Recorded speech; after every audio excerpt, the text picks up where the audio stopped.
ഒരു ദിവസം രാജുവും രാധയും മായാവിയെ കാത്തിരിക്കുകയായിരുന്നു. രാജു, നമ്മുടെ പൂച്ചക്കുട്ടി എവിടെ?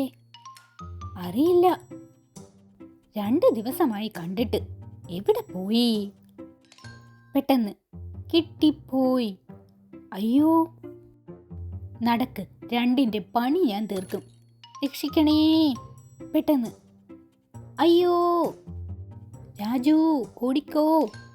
അയ്യോ, എടാ നില്ലടാ അവിടെ, നിൽക്കാൻ. ഹാവു, പൂച്ചക്കുട്ടി വീണതുകൊണ്ട് രക്ഷപ്പെട്ടു. അതെ അതെ, നീയാണല്ലേ പണി പറ്റിച്ചത്. നിന്നെ ഞാൻ. അയ്യോ, അമ്മൂമ്മ പൂച്ചക്കുട്ടിയുടെ പിന്നാലെയാണല്ലോ. എന്തു ചെയ്യും? നമുക്ക് മായാവിയെ വിളിക്കാം. അതെ, രക്ഷയില്ലടാ മ്യാവൂ. മ്യാവൂ. ആഹാ, അത്രയ്ക്കായോ? ഇതെവിടെ പോയി? മുടിഞ്ഞ ഇലയാണല്ലോ. എന്നാൽ അങ്ങനെ തന്നെ. പക്ഷേ എൻ്റെ അമ്മേ, ഒറ്റ കമ്പില്ല, നാശം പിടിച്ച മരം. ഈ കല്ലിനൊരു കീറങ്ങ് കൊടുക്കാം. എൻ്റെ അമ്മോ, മായാവി എത്തിക്കഴിഞ്ഞു. ഹഹ, ഒരു സൂത്രമുണ്ട്. പൂച്ചക്കുട്ടിക്ക് കുറേ കൂട്ടുകാരെ കൊടുക്കാം.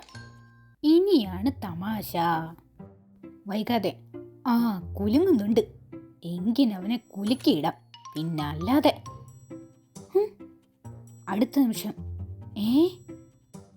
എന്റമ്മേ, ഇതെന്താ പൂച്ചപ്പടയോ? ഹഹ, ഇവിടെ വാടാ കുട്ടാ.